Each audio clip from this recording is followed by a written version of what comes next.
আমার কলকাতা নিউজ, কথা হবে সামনাসামনি।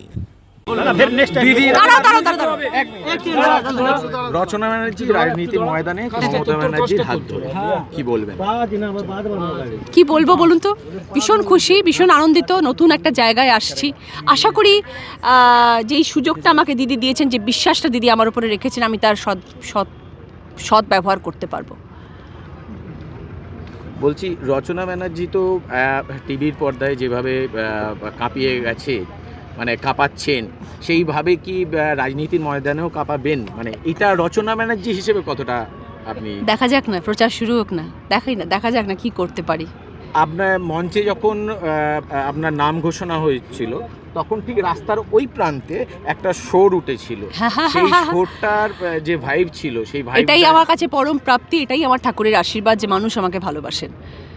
আর সেই ভালোবাসা নিয়ে আমি এগিয়ে যাব হুগলির মানুষের কাছে, হুগলির প্রত্যেকটি ঘরে ঘরে, হুগলির প্রত্যন্ত গ্রামে এবং হুগলির প্রতিটি মানুষের পাশে গিয়ে দাঁড়াবো। যদি মানুষ ভালোবাসবেন তাহলে সাথে থাকবো। Thank you. আমার কলকাতা নিউজ, কথা হবে সামনাসামনি।